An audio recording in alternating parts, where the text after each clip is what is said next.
Hola a todos, bienvenidos a un nuevo episodio de Presunto Podcast. Hoy vamos a hablar de... no sé muy bien de qué vamos a hablar, tenemos muchos temas, pero en específico el cubrimiento que se hace a la violencia contra las mujeres. Y para eso tenemos una súper invitada que ya les voy a presentar, pero antes, una voz conocida, Andrés Páramo. Hola, ¿cómo están? Qué alegría de estar acá. Queremos enviar un gran saludo a nuestro amigo Iván del Barrio. Hoy nos hizo para este episodio una cazuela de mariscos dentro de una uyama. Encima de una uyama. Encima, sí. Blandita, tostadita, pero podría llamarse presunta cazuela. Entra ahí, Juan, porque eso Mira, es ese es Juan Álvarez, el que están oyendo. Hola, buenas noches. La carta del barrio está lista y tiene 2 o 3 platos presuntos, así que por favor cáiganle que ahora sí hay carta.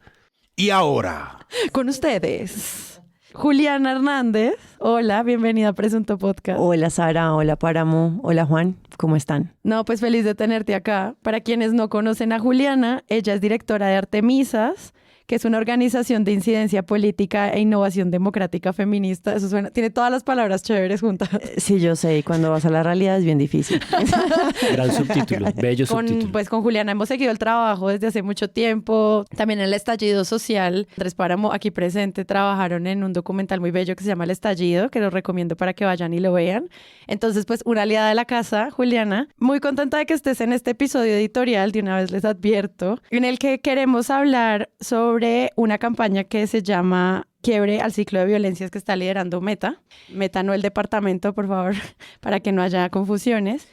Y la gobernación. Este episodio editorial, pues la idea es que charlemos un poco del cubrimiento que tuvieron los medios, no solamente a raíz de lo que pasa el 25 de noviembre, que como todos saben son las salidas a la calle del movimiento feminista para renunciar nuevamente, que son todas las cosas que todavía nos faltan para poder vivir en un mundo un poco más igualitario, sino también algo que habíamos pensado mucho con María Paula y bueno, con todos los miembros de Presunto, y es que no vale la pena solo hablar de género y violencia contra las mujeres cuando hay una fecha feliz, sino porque siempre esto está pasando, es permanente. Lo vivimos durante estas 2 semanas con las denuncias que se hicieron directamente en la Radio Nacional de Colombia y con lo que sabemos que viven las mujeres todos los días en las calles, en Transmilenio, en los parques, en los colegios, universidades, etc. Entonces, les recuerdo que Presunto Podcast tiene una página web, es www.presuntopodcast.com. Ustedes entran, encuentran nuestros episodios.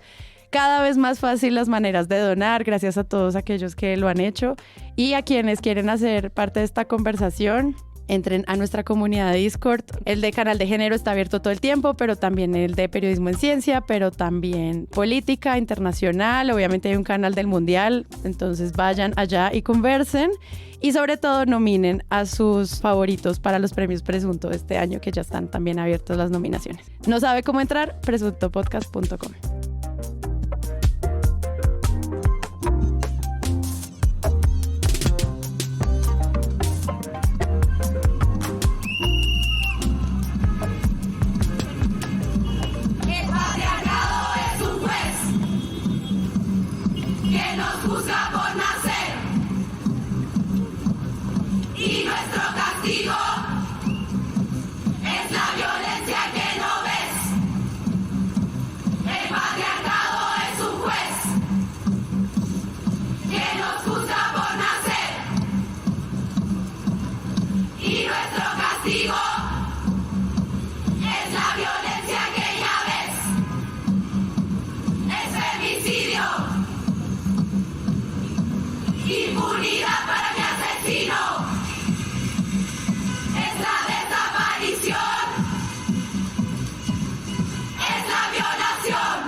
Bueno, quería empezar con una pequeña conversación que estábamos teniendo detrás de micrófonos y era, normalmente acá en Presunto, pues tratamos obviamente de conversar constantemente sobre el periodismo con enfoque de género y los retos que tienen las periodistas que cubren estos casos de violencia.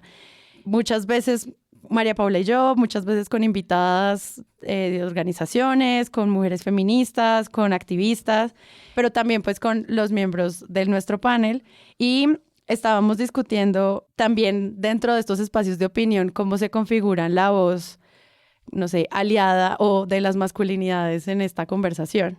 Porque lo que estábamos viendo obviamente es un cubrimiento que a mí al menos como feminista lo que hace es que yo siento que se queda en un círculo, ¿no? Como las que ya sabemos que es violento lo leemos, ya sabemos que es lo denunciamos, pero es difícil incluso a veces hablarlo con mujeres no feministas y mucho más con hombres. Pues a veces esta conversación no la tiene. Y pensábamos que de pronto este episodio podía ser un abrebocas para eso, además teniendo en cuenta que Presunto tiene una alta audiencia de hombres que nos escuchan. Entonces, pues yo quería empezar por ahí. Como vieron ese cubrimiento del 25 de noviembre, los retos de siempre, ¿no? Como movilización social, cifras, debates, hubo mucho de lo mismo, pero al mismo tiempo también hubo muy poco, porque siento que también ese día no fue tampoco tan relevante en comparación con el que vimos del 28 de octubre, el día de la despenalización del aborto. En el tema de cubrimiento de marchas, a mí me parece que independientemente de la causa de la marcha, existe también una vertiente de dos formas de cubrir las cosas. Está el registro del evento y también están los desmanes. Es dos cosas que los medios se han empecinado un poco en hacer. Recuerdo mucho en el caso de Hillary Castro que sí había como un desbalance un poco entre la causa que existía, es decir, entre el abuso sexual que ella sufrió en Transmilenio y los desmanes que hubo en contra de Transmilenio. Y me parece que lo mismo sucede con el 25N, como que el 25N es una fecha importante para los medios, por supuesto que se alinean un poco para cubrirla y se encargan de hacer básicamente dos cosas.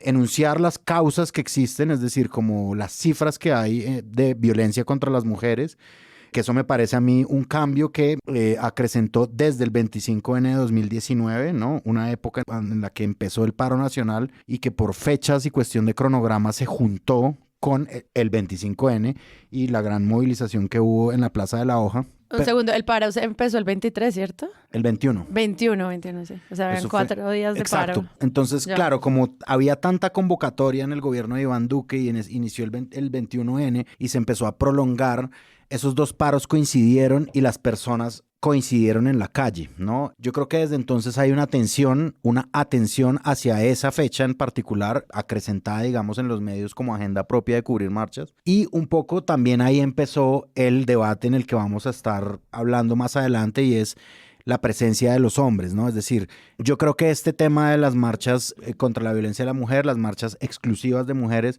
ha generado debates dentro del periodismo, debates interesantes, digamos, como lo de los camarógrafos que van a filmar, etcétera, etcétera.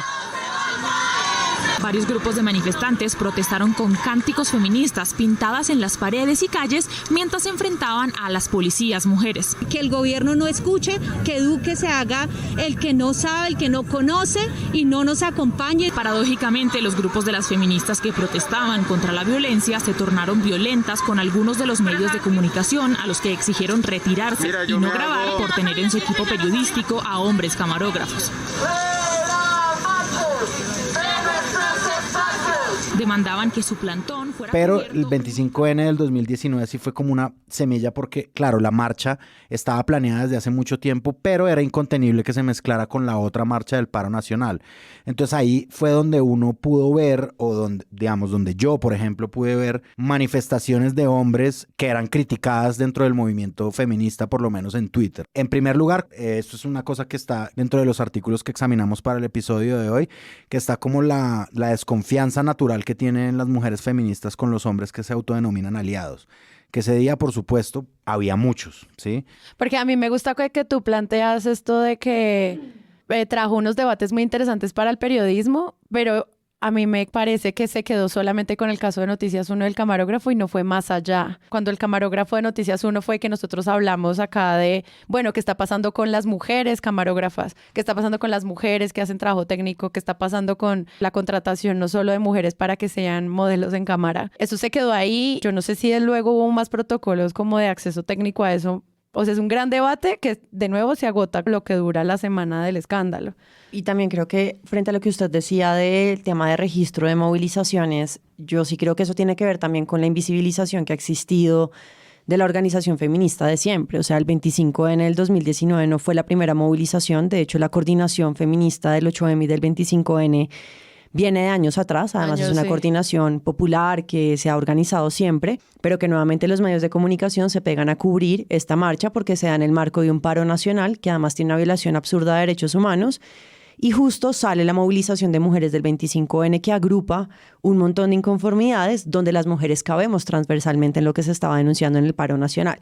La reforma tributaria, la violencia política, bueno, todo lo que la gente sacó a la calle, pero nuevamente el registro de medios pone esa fecha como el hito de la movilización o de la primera movilización grande en Colombia, cuando no es la primera ni es la más grande tampoco. Estaba muy articulada con lo que estaba pasando, que es un error que se comete con mucho también como en la historia desde lo machista y del patriarcado de somos los primeros en, y es como fue la primera o somos las primeras en hacer algo, y es falso, porque la historia se complementa de muchas cosas que suceden con anterioridad y que los medios no registran eso. O sea, yo nunca he visto un medio que sea feminista y que no, por ser feminista, solamente tenga mujeres, que cuente la historia de cómo se han organizado las coordinaciones feministas aquí en Colombia. Mientras que si uno se va a España o va a Argentina o va a Chile, claro, sí puede encontrar esa historia. Yo también recuerdo mucho ese cubrimiento de una manera gigantesca, no solo por la movilización del paro, sino por lo que se logró con la convocatoria de nuevos grupos feministas o de nuevas feministas jóvenes que nunca se habían movilizado y que se unieron en torno también a lo que estaba pasando con las tesis de Chile.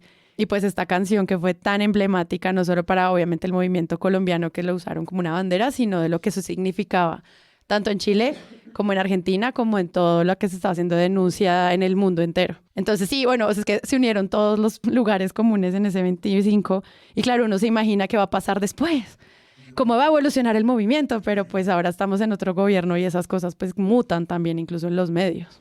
Y yo creo, como para complementar la idea, el cubrimiento se incrementó, digamos, ese día por las circunstancias que estábamos hablando. También surgieron además unas quejas que existen acerca de ese tema de los hombres participando en esto como aliados. Es una cosa que recopila en el diario.es la periodista Ana Requena Aguilar, que es uno de los ítems, digamos, que ella menciona es el protagonismo excesivo que puede tener los hombres dentro de estos debates, digamos, y dentro de estas luchas y dentro de estas causas.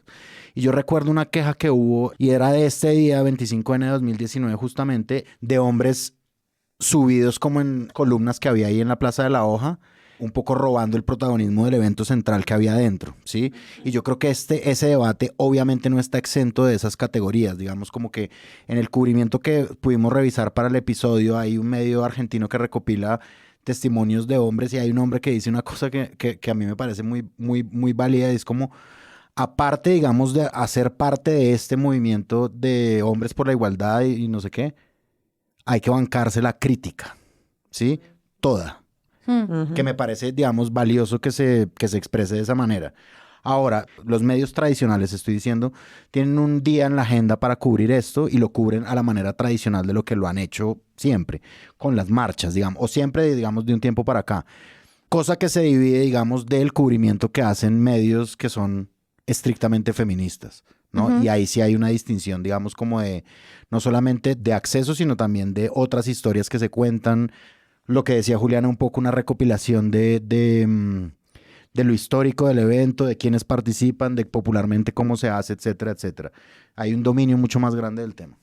Yo estaba viendo que había un cubrimiento en El Tiempo que era muy enfocado a lo que la Secretaría de la Mujer de Bogotá, era una entrevista directamente a ella, Diana Rodríguez, y cómo se estaban dando como casos de violencia en redes, y había un cubrimiento muy claro con una entrevista a ella de qué se podía hacer. En específico era una especie de resumen de periodismo de soluciones sobre qué cosas hacer. Para promocionar la línea púrpura. Sí, promocionar la línea púrpura, tal. Entonces yo digo, eso es un cubrimiento súper tradicional, claro, o sea, estamos hablando de violencia contra las mujeres, ¿qué hacer? Pues entrevisto a la secretaria de la mujer y le pregunto qué hacer. Pero al mismo tiempo, ¡pum!, Cuestión Pública y Manifiesta sacaron una investigación impresionante, larga y completa, que se llama ¿Quién cuida a los que cuidan? Y hablan de las violencias no solamente de género, sino de abuso laboral que viven las personas que trabajan en la Secretaría de la Mujer. Y yo decía, ese balance de ambos espacios en los que, por un lado, es simplemente una fuente que me dice 5 pasos para, y por el otro, estas son las denuncias que se viven dentro de esa institución. Como gracias que el periodismo sea diverso, menos mal. A mí me encanta eso que tú acabas de decir que tiene que ver con las fuentes, y es porque llaman a Diana Rodríguez y no llaman, por ejemplo, al director de Cultura Ciudadana, que es Henry Murraín, que tiene la línea Calma. Yo llamaría a la línea Calma, que es la línea pues construida para que los manes puedan llamar y eviten cómo cometer algún tipo de violencia contra las mujeres. Y creo que ese es un espacio súper común. Voy a llamar a la secretaria de la mujer para que me diga qué está pasando. Creo que todo el mundo conoce la línea Púrpura, pues no todo el mundo, pero pues en la pandemia fue muy grande el despliegue de eso, mientras que la línea Calma no la conoce mucha gente. Yo me acabo de enterar. ¿No? Y en Cultura Ciudadana de Bogotá hay unas cifras que son como, de verdad que son como un llamado a atención en temas de cubrimiento, y es que el 81% de las violencias de pareja cometidas por hombres en Bogotá la comete el compañero permanente, que es el 49%, los ex, que son el 30%, y los esposos, que es el 10%.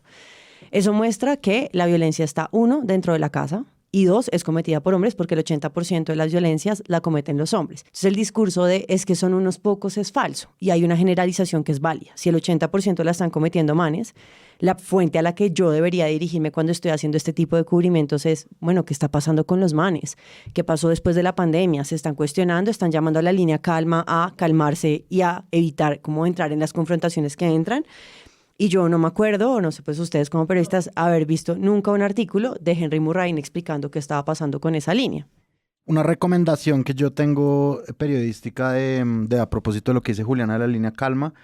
Recomiendo mucho un episodio del podcast Radioambulante que se llama Hombre Busca Ayuda.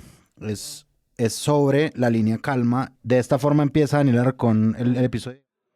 Digámosle Antonio, tiene 39 años, vive en Bogotá, y el 21 de abril del 2022 salió con su novia a un bar que frecuentaban. Cuando llegaron se encontraron con sus amigos y se les unieron en la barra a tomar unos tragos. Estaban charlando y riéndose hasta que Antonio se volteó para ver a su novia. Y yo veo que ella comienzan otros hombres como a sacarla a bailar, a hablarle, y ella comienza a sonreír y a verse muy feliz con ellos. Bienvenido a Calma, la línea de escucha para hombres. Estamos para oírlo y orientarlo. Su llamada es muy importante para nosotros. Calma, la línea Calma, una iniciativa de la Alcaldía de Bogotá creada en diciembre del 2020 como un canal de escucha y acompañamiento para hombres. Apenas Antonio oyó esta grabación, colgó rápido y pensó: ¿Qué hijo de puta voy a llamar, huevón? Déjate de maricadas y quédate quieto en la casa y quédate callado y tal. Pero la necesidad de hablar con alguien sobre lo que estaba sintiendo fue más grande.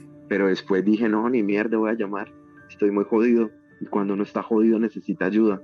Digamos, este es un episodio de construcción de esa experiencia, como un hombre tratando de atender sus inseguridades a través de esa línea. De hecho, una de las personas que está detrás de esa línea Calma, que hasta ahora reparo, digamos, en su nombre, y es una de las periodistas de la Alcaldía de Bogotá, me ha contado a mí la dificultad de posicionar la línea y de promocionarla, porque a nadie, ni siquiera dentro de la propia institucionalidad, le parece interesar. Este artículo que está citando Sara, el del Tiempo, que de hecho es un contenido patrocinado, porque dice un proyecto de contenidos editoriales especiales del Tiempo con el auspicio de la Secretaría de la Mujer, es decir, además de ser una entrevista y de tratar de hacer un contenido, digamos, de paso a paso de cómo interactuar, pues es un contenido, digamos, institucional. Y sí es un contraste fuerte con el de Manifiesta, con apenas 2 o 3 semanas de salida, que es una denuncia. Y yo reparaba también en este choque entre estos dos hechos periodísticos, que el texto de Manifiesta, que es una denuncia muy completa, que viene de eventos ocurridos con contratistas mucho tiempo atrás, que desborda el abuso y el acoso, digamos, sexual hacia el asunto del abuso laboral, es también un contenido que tiene un apoyo institucional desde otro frente, en este caso el Henry Ford Institute, el instituto alemán, porque estas cosas son difíciles de construir, ¿no? Requieren de mucho tiempo. Y pensaba que pues esta es un poco la paradoja aliada que uno supone que pasa con los hombres o con el género, pero que también puede ser una paradoja aliada institucional. Creo que es lo que le está pasando a RTBC hoy, ¿no? Parte de lo que se le está confrontando a RTBC son su cantidad de contenidos de género, ¿no? Que supuestamente ofrecen una conciencia al respecto de todo esto, y al mismo tiempo dentro de sus prácticas institucionales interiores están, digamos, incurriendo en este mismo tipo de violencias. Es que esto que tú mencionas acá de qué pasa con quienes financian el periodismo con enfoque de género o con el periodismo tradicional que intenta hacerlo, también es una pregunta adicional que yo creo que vale la pena tener, porque no es solamente cuál es el trabajo tan duro que están haciendo las periodistas que denuncian y que además se enfrentan a acosos judiciales sistemáticos, a que abogados les pidan revelar sus fuentes, a que las acosen, a que salgan perdiendo ellas, a que las amenacen por $1 millón. O sea, eso ya es una violencia muy clara que pues hemos retratado varias veces en los episodios, pero al mismo tiempo siento que eso se queda ahí y no en demostrar que al final son estructuras gigantescas. Todas estas violencias no pertenecen solamente a algunos hombres desadaptados y a algunos casos que las periodistas logran retratar, sino que hace parte de conversaciones gigantes. Entonces lo de RTBC no es solamente los casos que se mencionaron, sino entender que no tienen un protocolo de género. Y todo lo de la Secretaría de la Salud, pues también la Secretaría de la Salud. Pero yo digo, vayan, busquen la Secretaría de Transporte, o vayan, busquen en Transmilenio, o busquen en la panadería. Y todo eso en serio va a ser como una conversación más amplia que a veces los casos específicos pueden tapar la posibilidad de hablar sobre problemas estructurales gigantescos, sobre la violencia de género. En cualquier organización. Frente al tema de registro, y ese es un tema muy importante el que tú pones, y porque a las periodistas no les importa esto. Y es porque el rol de financiación es muy importante en habilitar las voces públicas. Ajá. Y si uno va a ver la financiación a medios de comunicación por parte de cualquier cooperación, ¿no? Privada, pública, internacional, la mayoría de medios que reciben grandes recursos son dirigidas por hombres, pero vas a ver medios como, por ejemplo, Manifiesta, y Manifiesta no tiene la misma financiación que otros medios de comunicación feministas. Y eso, sin lugar a dudas, limita la posibilidad de registrar desde una perspectiva feminista eso, porque igual los feminismos son muy disruptivos, han sido muy rápidos, pero no tienen financiación. Entonces, también creo que ahí la pregunta radica en cómo hacemos para que los medios de comunicación feministas tengan la misma financiación que un medio como El Tiempo, como El Espectador. Claro, pero es que, por ejemplo, en Sembra Media, que es una organización en la que yo trabajo, nosotros mencionamos mucho como las dificultades que tiene la financiación por cooperación, porque muchas veces muchos medios terminan solo afiliando a las agendas que tienen estas organizaciones internacionales. Y entonces, si por ejemplo viene una organización que solo le interesa cambio climático, pues el medio al final solo termina cubriendo cambio climático. Claro, pero el cambio climático con una mujer feminista lo entiende perfectamente. Y ese es un cubrimiento desde el liderazgo de Francia Márquez como una mujer negra que lucha. O sea, si tienes una mujer feminista o una perspectiva feminista, lo logras diferente. Y también frente a algo que tú decías, Juan, de lo de la línea Calma, de Secretaría de la Mujer, como que me queda sonando un montón porque las mujeres tenemos que seguir trabajando y como que tenemos que recargarnos en la prevención de las violencias que nosotras sufrimos, ¿no? O sea, es un video que tengamos que pagar para visibilizar la violencia que cometen los hombres en lugar de ver nuevamente a Cultura Ciudadana con la línea Calma diciendo esto es lo que estamos haciendo y esta es la realidad de Colombia. Y la realidad de Colombia y la realidad de Bogotá específicamente, que es el caso del Tiempo, tiene que ver con cosas que también creo que las mujeres replicamos machismos. Y es que la mitad de los casos de violencias cometidos por hombres en Bogotá fueron por machismo. Entrevistaron a manes en la cárcel y les preguntaron qué había pasado en todo el tema. Y dijeron fue por temas de machismo o por intolerancia. Y yo creo que ese es un tema que no hemos hablado. Intolerancia, el gran eufemismo de la violencia. Exacto, como yo soy intolerante con ella, llegué cansado y entonces me dieron ganas de pegarle. Y el segundo, que son pues el 20%, que tampoco es tanto en medio de esas cifras, temas de celos y de desconfianza.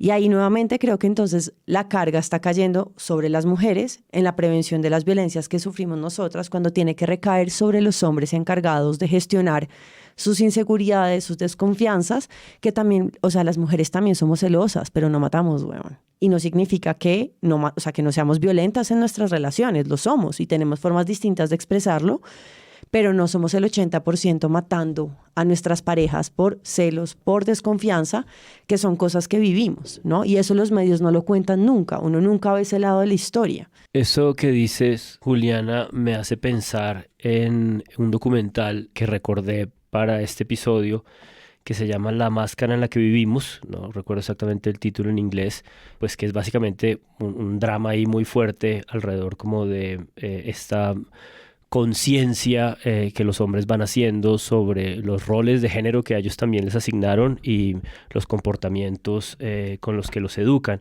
Y allí en ese documental recuerdo que yo lo vi hace unos años, no tenía claro de dónde venía esta noción, pero allí aparece la noción de alextimia, que es esta idea como de que se puede calcular los déficits de capacidad de comunicación emocional.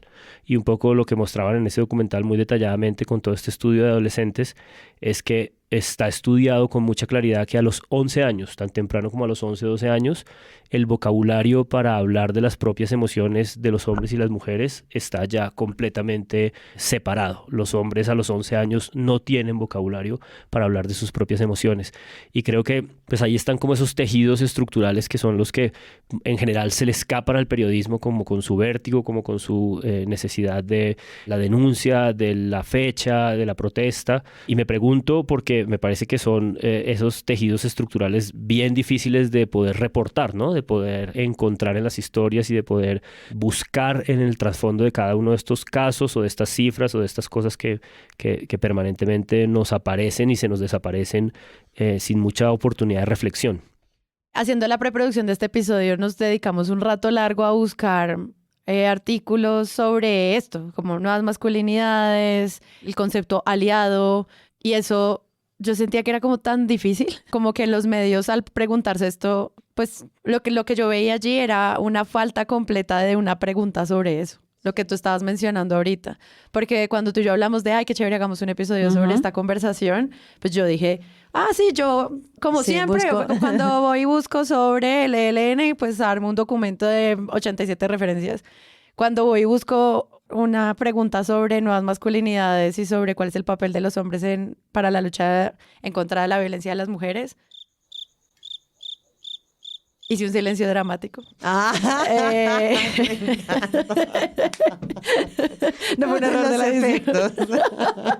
Pues, o sea, en serio, había muy poquito. No, bueno, a mí me sorprendió que apenas nos encontramos y yo había empezado a estudiar el documento, te pregunté si había sido premeditada la curación alrededor de notas relacionadas con el papel, el pronunciamiento, la posición de los hombres en estas discusiones de la violencia en contra de las mujeres, porque me extrañaba que todas las 5 o 10 notas que encontraste eran internacionales y como de otras fechas no relacionadas con el 25N.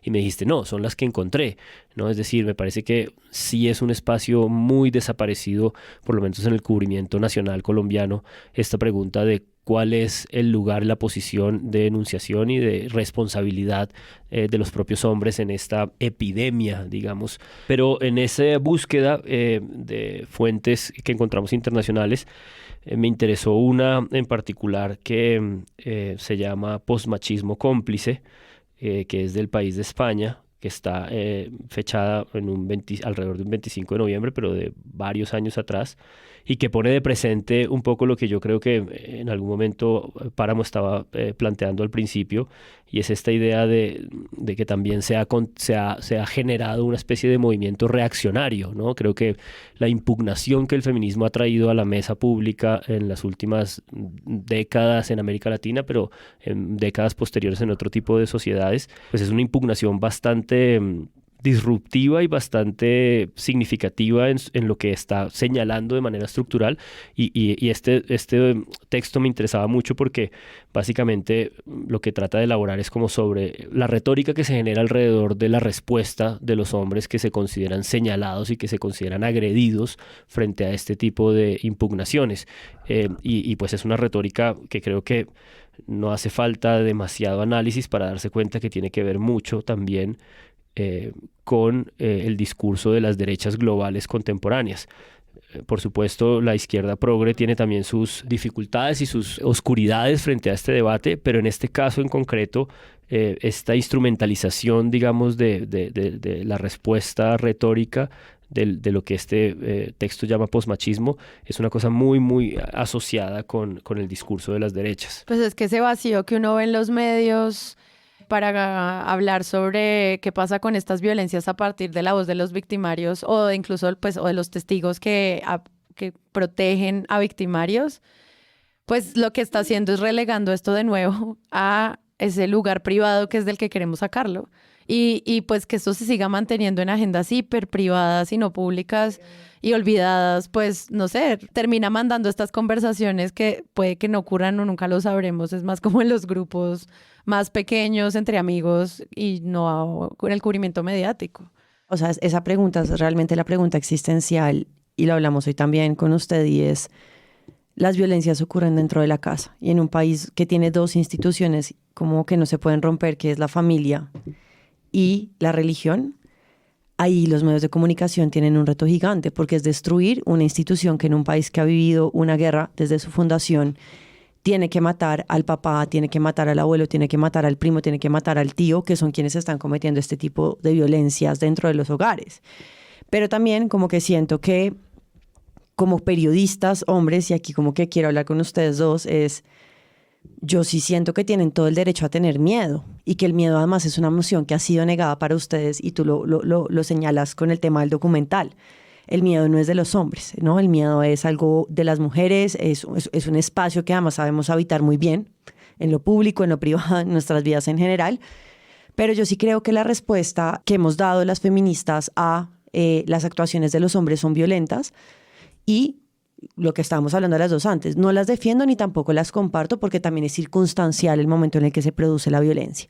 Y creo que hay violencias que son válidas, es decir, si un man te está volviendo nada a la vida, tú tienes derecho a responder con violencia y decirle como, man, no me vas a atacar más y voy a responderte con violencia. Pero también siento que ese miedo, que yo sí creo que el miedo es válido en este momento de la historia porque es una transición a, el miedo evita que nos maten y el miedo evita que nos violen en este momento y arriba el miedo si es lo que los manes quieren sentir. Pero el miedo tiene que transformarse en la comprensión estructural de por qué ustedes son violentos. Y yo sí sentiría miedo si soy hombre. Y lo voy a poner en un caso concreto del tema de cubrimiento de medios. Y es que está hablando con una congresista, pues que si iba a ir a esta marcha o no iba a ir. Y la vieja me dijo como, yo quiero ir, pero mis guardaespaldas son hombres. Y estamos viviendo un momento histórico en Colombia que es muy jodido. Ella el año pasado había estado en la movilización con chaleco antibalas, que era en medio del paro nacional. Y muchas mujeres comenzaron a atacar a los, ¿cómo se llaman? Los guardaespaldas de ella. Y ella decía como a los escoltas. Y es como, no puedes atacar a los escoltas. O sea, estás amenazando la vida de una persona que puede ser asesinada en un contexto donde estaban asesinando a personas, donde vimos asesinatos, desapariciones sacadas de ojo. Y el movimiento y muchas mujeres responden diciendo, no son bienvenidos los hombres en estas marchas. Entonces yo creo que hay una pregunta, o sea, que no termina de responderse, pero es, ¿por qué no puede haber hombres en una marcha que está precisamente señalando que hay unas violencias? ¿Y por qué no podemos también aceptar que los hombres tienen miedo? Y yo sí creo que cuando uno escarba las noticias de acoso y de prevenciones y de protocolos, yo diría que el 100% de los hombres han cometido algún tipo de sexual misconduct. O sea, no es necesariamente acoso. En otro momento de la historia no tenía nada de malo, pero si tú lo traes a este momento, eso se puede convertir fácilmente en un scratch. Entonces yo sí creo que el miedo es una emoción como la manejan los medios, ¿no? Como un medio puede cubrir con miedo, que usted decía como estar abiertos a la autocrítica, pero también aceptando y abrazando un sentimiento que es muy de las mujeres, ha sido nuestro campo y en ese hemos vivido y nos hemos defendido. El miedo es un sentimiento que es real, digamos, es un sentimiento que existe. Yo creo que en el tema del que estamos hablando por la coyuntura, que es este debate sobre los medios públicos y qué es lo que tiene que responder los medios públicos, pues existe, digamos, hay un artículo primero, el de Laura Bobaté, un artículo de seguimiento sobre otras personas, otros hombres que cometieron abusos, que cometieron también sexual misconduct, fue lo que usted dijo, ¿no? Listo. Que eso sería en español como que conductas sexuales inapropiadas, que es un poco lo que denuncian del Álvaro González Villamarín. A mí me parece que ese es un sentimiento que comparto, digamos, la sensación que tiene Juliana, es un sentimiento que existe y que confronta, digamos, ante la ausencia de lo que había antes, como decía Juan Álvarez hace un momento, y que genera, digamos, como preguntas, ¿no? Es decir, como que genera, que ojalá genere preguntas dentro de los espacios laborales y dentro de otros, digamos, y dentro de todos los espacios, ¿no? Como, y yo retomo un poco la nota del diario.es de Ana Requena, las preguntas que ella se hace me parece que son, pues, preguntas apropiadas para ese tipo de cosas. Como que a mí me parece que el miedo, digamos, es una pregunta que debe inspirar a algo y aparte a hacerse más preguntas acerca de la postura de los hombres la postura que tenemos los hombres frente a estos temas, ¿no? Como si nos estamos apropiando de un discurso, ¿no? Como si hacemos algún tipo de daño. Hacernos estas preguntas o hacernos pues este tipo como de discusiones o este tipo de debates, una cosa que Juan Álvarez me decía tras micrófonos de abrirnos sentimentalmente a esto, podría ser un disfraz para cualquier otra cosa, ¿no? Esas son unas preguntas que se han hecho y a mí me parece que el debate de los hombres es de la postura de los hombres, es retomada por feministas como la que citó Juliana hace un momento, Rita Segato. Yo creo que Coral Herrera también lo ha hecho con un libro que se llama Hombres que no hacen sufrir por amor, digamos como que es una serie de preguntas que existen hacia donde podría evolucionar también esto, digamos, como yo creo, digamos, sinceramente, sin el afán de protagonismo que fue tan denunciado en ese 25N del 2019 frente a los hombres que participaron en la marcha. Sí, pues es que lo que yo siento es que este es un tipo de periodismo que es muy joven, que se está formulando las preguntas sobre el activismo, sobre la participación política, sobre su propia financiación, sobre su lugar de enunciación, sobre la denuncia como formato, pero también sobre las preguntas sobre el papel de las mujeres y las personas no binarias y todos los colectivos, si están bien cubiertos, si se están acercando desde allí. Esto es muy nuevo. O sea, por ejemplo, tú ves lo que pasó en Argentina. O sea, estas eran mujeres en las calles que no se sentían cubiertas y crearon sus medios. Entonces así la hace la FEM, que les dejo las notas del episodio para que lo vean.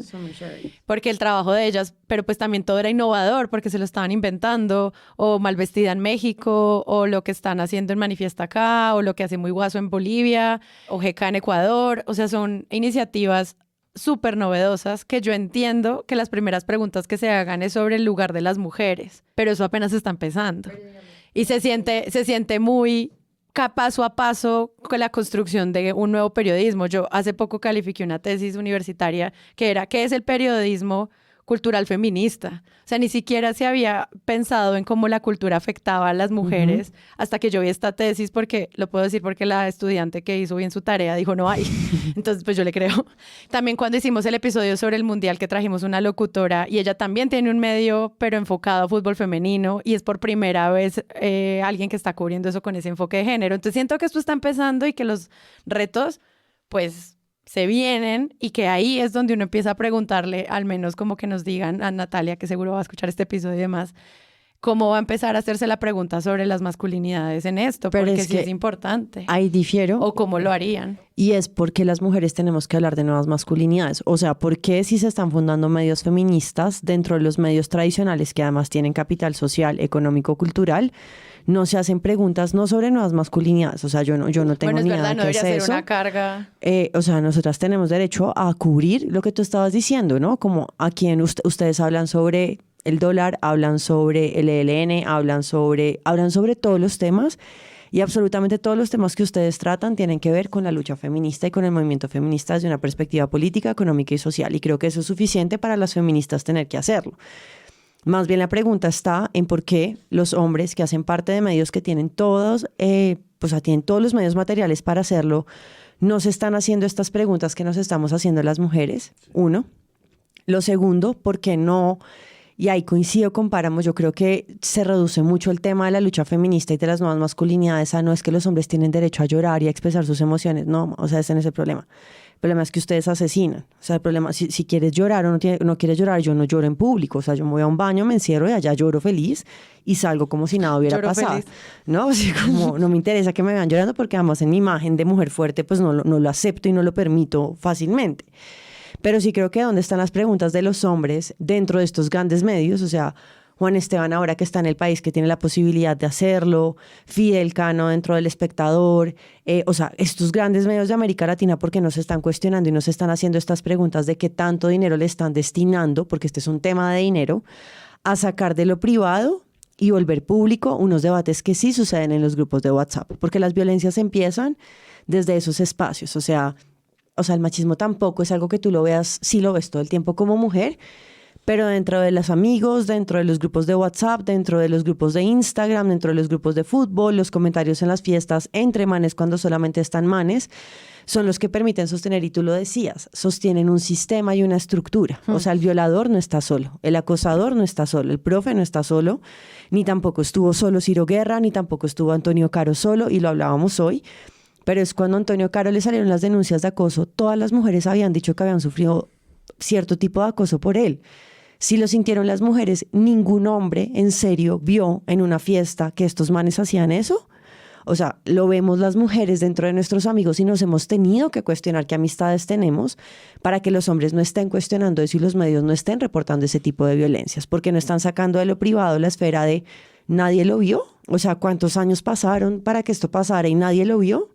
Ningún hombre se preguntó si eso que estaba haciendo ese man o esos manes no estaba bien para el momento de la historia que estamos viviendo. Y Claro. yo sí creo que hay un silencio que es el pacto patriarcal del que habla Rita Segato, y es los hombres no rompen el pacto patriarcal, las mujeres lo rompemos todo el tiempo y por eso somos por eso esa narrativa de somos las peores enemigas entre nosotras es cierto, porque así funciona el patriarcado, pero los hombres no rompen ese pacto. Yo no conozco el primer hombre denunciando a un hombre diciendo eso que ese man hizo estuvo mal, nunca.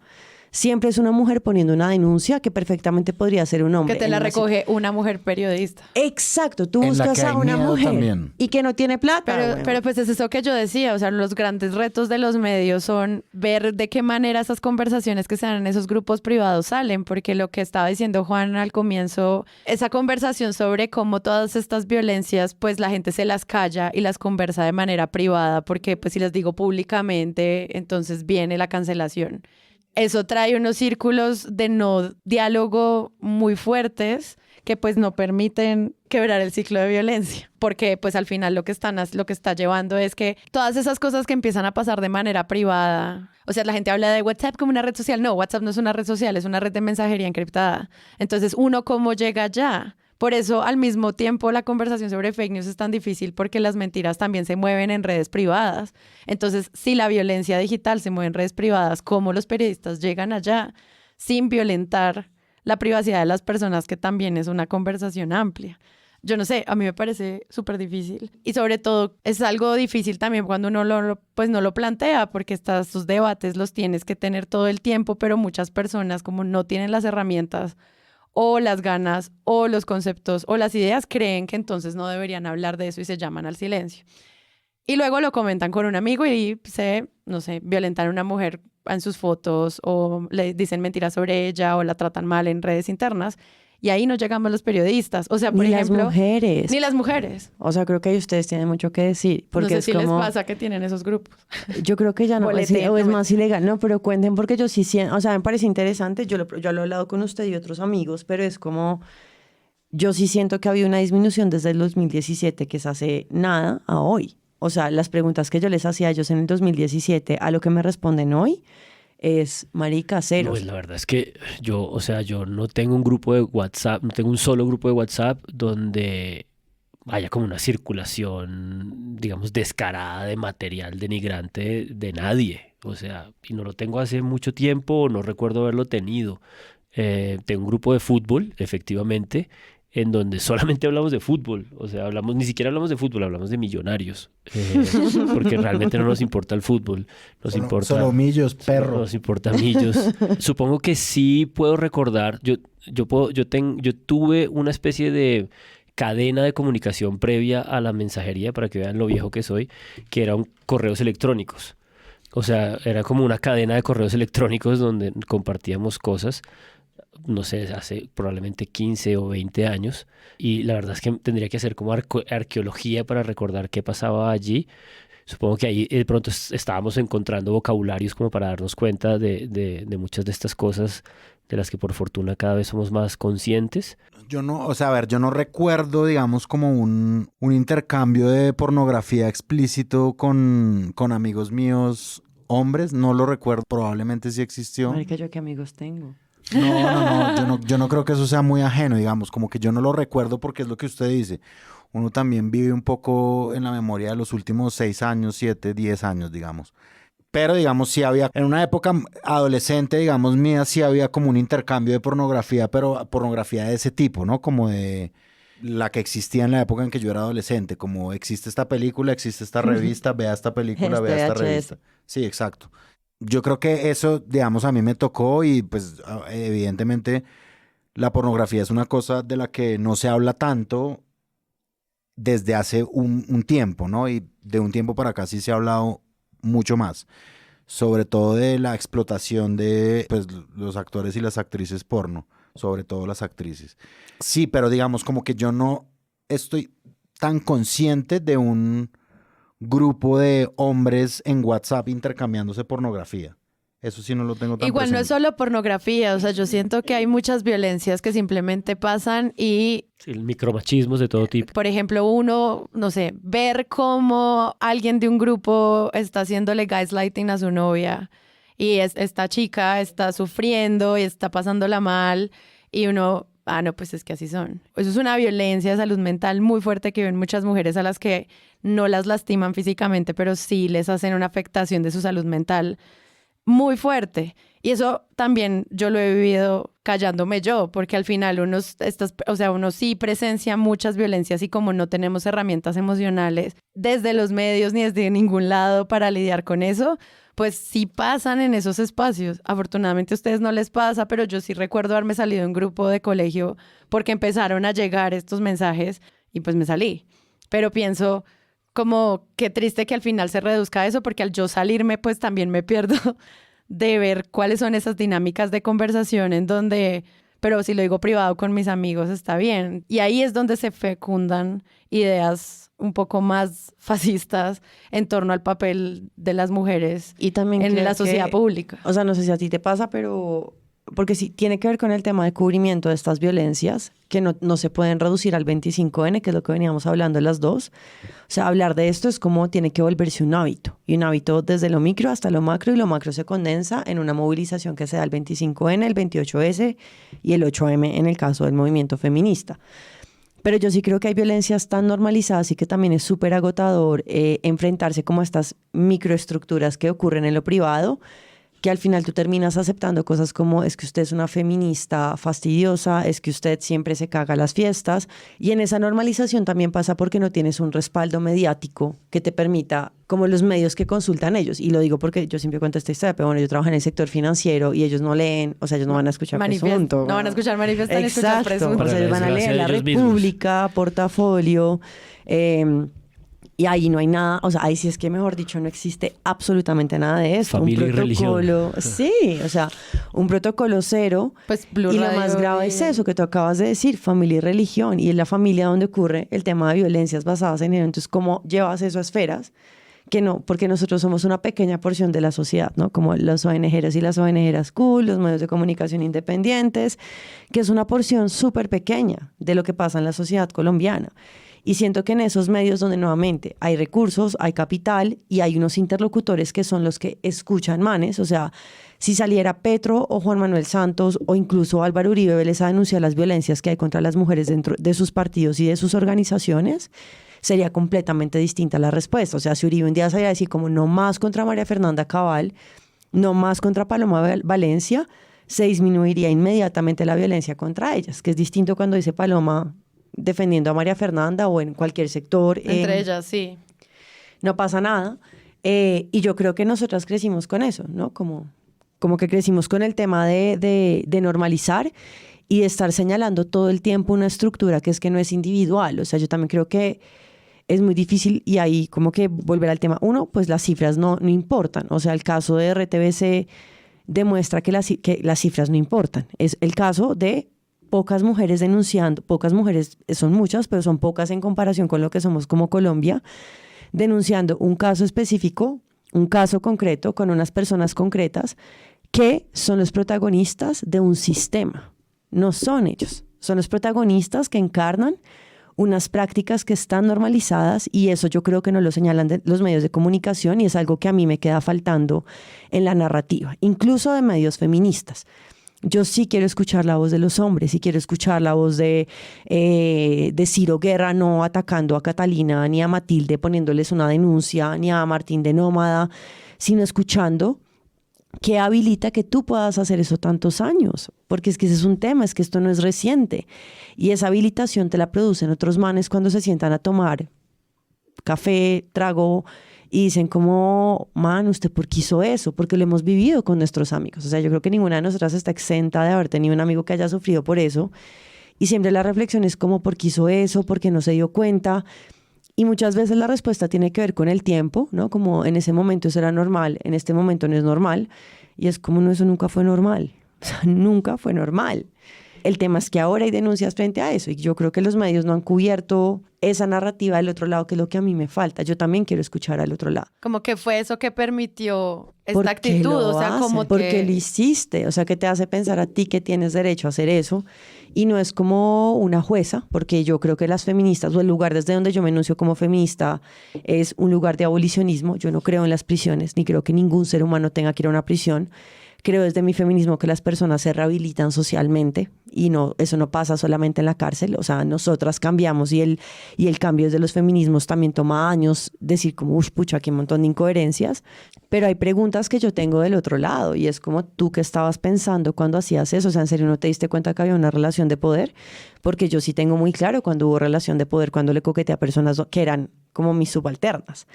Y yo creo que eso en los medios no existe la voz de la otra persona, que no es el chivo expiatorio. O sea, no sé cómo decirlo, o sea, no es el chivo, es el sistema. O sea, el problema no es el profe, weón, el problema no es Ciro. El problema es la estructura que mantiene que existan silencios y que en los medios de comunicación lo haga Volcánicas y no lo haga el espectador. Claro.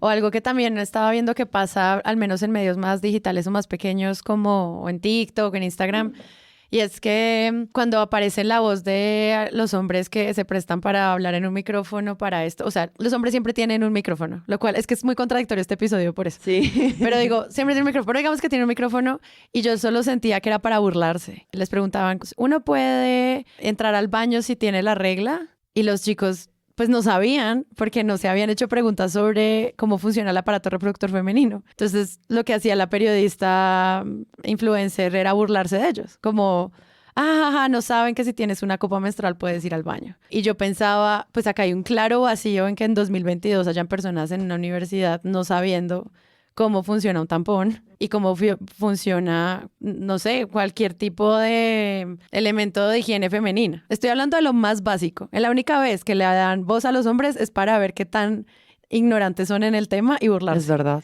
Y ya, los videos son chistosísimos, o sea, yo los veo, yo jiji. Pero yo pensaba, luego ahorita que estás mencionando, es como en qué momento esta conversación pues no hace que alguien diga, pues sabes que yo no voy a hablar de ese tema. Nunca jamás me voy a preguntar cómo funciona el sistema de higiene femenina, que luego sea que nadie investigue el tema y como que hay unos silencios gigantescos sobre eso, pues que no estamos generando los espacios de conversación, casi en ningún tipo, y eso es muy triste. No, o sea, yo estoy completamente de acuerdo contigo. Simplemente como nuevamente es como el tema del cubrimiento de medios, y es el 25N pasó, el 2020, o sea, el año pasado fue de los años más violentos para las mujeres. Casi 2 mujeres fueron asesinadas cada día. Y nuevamente es como, ustedes estaban hablando de la ley Rosa Elvira. Es como, o sea, también parece heavy que las leyes tengan que tener nuestros nombres, ¿no? Como revivir constantemente un acto que es un homenaje, pero en realidad es la ley de feminicidio. Pero también siento que desde el 25N hasta hoy los medios no reportan nada porque no existe, o sea, la perspectiva feminista no entiende como la disputa de poder que hay. En lo que pasó en Qatar, que ustedes lo han hablado, en Presunto, hay muchos análisis para hacer. O sea, las personas que se murieron son migrantes. ¿Y qué pasa con las mujeres que quedaron sin esposos ahí, expuestas en un país donde los derechos de las mujeres no valen? Esa es perspectiva feminista en un medio de comunicación que pueda hacer análisis. Quienes pueden ir a un mundial en Qatar y que están avalando en uno de los países que tiene mayor violación de derechos humanos, donde hay un montón de mujeres migrantes. O sea, yo creo que esas pequeñas cosas sí producen grandes transformaciones, que no es dejar de ver el mundial. O sea, eso es como decir, puedo dejar de tomar Coca-Cola para tumbar el capitalismo. No. Pero ninguno de esos cambios se da de manera individual. Pero ¿dónde está el cuestionamiento constante? Y yo sí siento que si yo tuviera Tarima como un medio de comunicación, diariamente estaría denunciando eso. O sea, si tantas mujeres han sido víctimas de violencia sexual, tantas mujeres quedaron viudas, hay un montón de niños huérfanos y huérfanas. Las noticias de los últimos días de lo que está sucediendo en Afganistán, de papás drogando a sus hijos con alprazolam, sertralina, escitalopram porque están pasando hambre. ¿Dónde están los medios de comunicación cubriendo eso y diciendo, pucha, esto tiene una perspectiva de quienes están asumiendo la carga de esto? Y también porque creo que eso es una esfera privada, ¿no? Como el cuidado es privado, el hambre es privado, eso pasa en el hogar. Ese asunto de las cifras además también tiene una cosa extraña, y es que en algunas de las notas que revisamos estaba la idea de que como una cierta frustración social por el hecho de que se parece estar hablando de estos temas más de lo que se hacía hace una década. Los números, sin embargo, siguen subiendo, pero ahí hay una cosa que creo que muy poco se trabaja, y es el subregistro. Y es esta cosa de que hace poquito escuchaba que la mitad de los feminicidios que ocurren en el país ocurren en Bogotá. Entonces la gente decía, wow, Bogotá, qué tragedia, ¿qué es lo que está pasando en Bogotá? Bueno, quizás lo que está pasando es que en Bogotá hay una cultura de denuncia mucho más fuerte, porque el problema de las cifras es que con este tipo de fenómenos el subregistro es altísimo, todo está un poco organizado institucionalmente para que no se denuncie o para que la denuncia sea una instancia más de revictimización, de posibilidades de empeorar las circunstancias.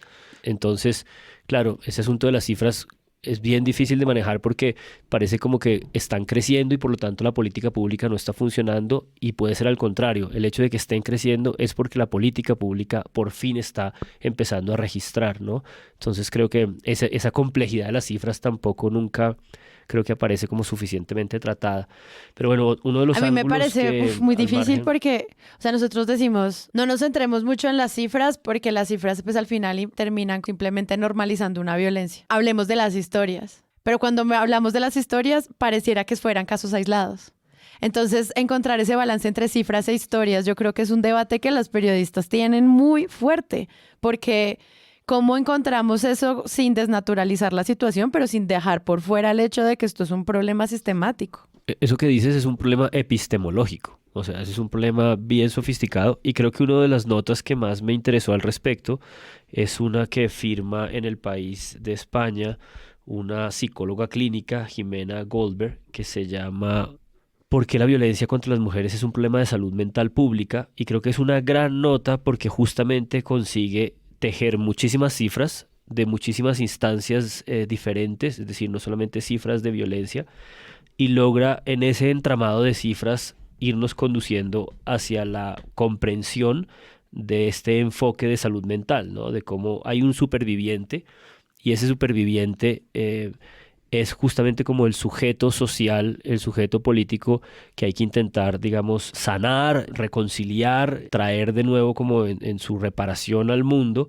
Y eso está un poco acompañado de una historia clínica y de investigación en esta nota, que es bien compleja porque, o sea, las conexiones que parecen existir entre este tipo de violencias contra las mujeres y luego las repercusiones en salud mental y fisiológica, física, son como increíbles, ¿no? Es de una gravedad que creo que por eso es que se piensa en términos como de epidemia global, ¿no?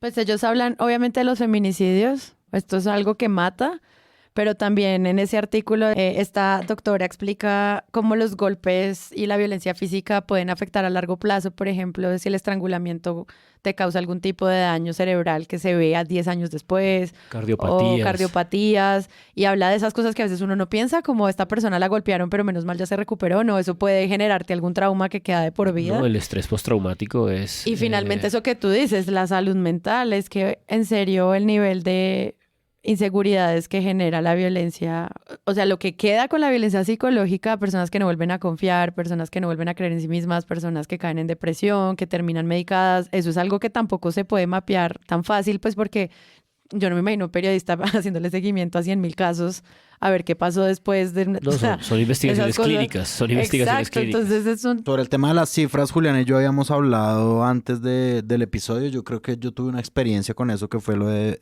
en el tiempo en el que yo estuve trabajando en Vice y en Pacifista acerca de los líderes sociales asesinados. En Pacifista nos inventamos el contador de líderes sociales asesinados, y claramente después de un tiempo de que eso existía, digamos, en las redes de Pacifista, existía como historias y existía además como puesta en escena pública a través de unas intervenciones en el espacio público de Bogotá, se convirtió en una cosa que editorialmente no sabíamos cómo manejar, y era una pregunta que nos hacíamos semana tras semana, que era cómo hacemos para que estas cifras no se conviertan en un paisaje, ¿no? O sea, a mí me parece que de repente ese tipo de esfuerzos tienen que saber cómo hacerse, que es un reto también inconcluso del periodismo que le hace seguimiento a un tema. ¿Pero existe seguimiento? A veces existe, y yo sí tengo una teoría sobre el seguimiento de los temas, y es que si bien es una cosa que es exigible y digamos es buena para hacer, en un momento empieza a agotarse y hay que reinventarlo un poco. Hacer una columna distinta, como hacer una veeduría o una puesta de datos distinta. No, además que es caro hacerle seguimiento a una noticia.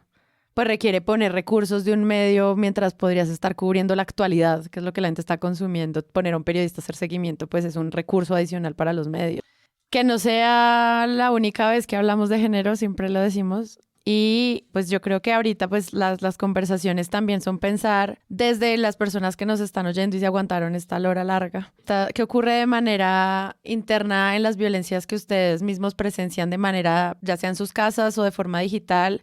Como por ejemplo, que ustedes vean y perciban esfuerzos coordinados de otras personas para compartir contenidos que en serio le hacen daño a otras mujeres, con buscar y, por ejemplo, revelar datos personales de mujeres en Internet, que es el caso de muchas violencias que, por ejemplo, viven modelos webcam, que están totalmente desprotegidas, y también pues a las personas que comparten o no videos pues personales o íntimos y que otros los reparten por todas partes, o amenazar con divulgar contenido íntimo de la gente, que eso también, pues eso es extorsión y eso está mal, pero eso lo hemos visto, o sea, todos lo hemos vivido de alguna manera y hay veces que uno no sabe ni siquiera o qué herramientas tener para denunciarlo o para al menos hacer un frente y decir, oye, esto no me parece que esté funcionando, o lo de siempre, que es el ciberacoso, que me acuerdo tanto de estos informes de lo que pasaba con las mujeres en Twitter, y era como, una cosa es que a ti te acosen por ser periodista y otra cosa es que te acosen por ser periodista y mujer, que pues es otro tipo de violencia. Y pues finalmente todo esto que pasa que es tan violento con cómo te acosan y te persiguen o te buscan, todo lo que está pasando en redes sociales, uno a veces cae en esas prácticas que son súper violentas, pero de nuevo, es como, esto es tan privado que los medios a duras penas lo que pueden hacer es darnos definiciones. Entonces es muy difícil, o divulgar imágenes sin consentimiento. Bueno, es como una cantidad de conceptos que están pasando de manera digital, de forma pública, pero también privada, que yo creo que la invitación de cierre de este episodio es cómo podemos cuestionar estas violencias digitales con las que está pasando contra las mujeres, contra las personas no binarias, contra las personas trans, contra las personas de la comunidad LGBTI, y eso, al final, como cuál es la responsabilidad del cubrimiento para plantear al menos el debate. Y creo que pues al menos quisiéramos empezar por ahí. Empezar y terminar.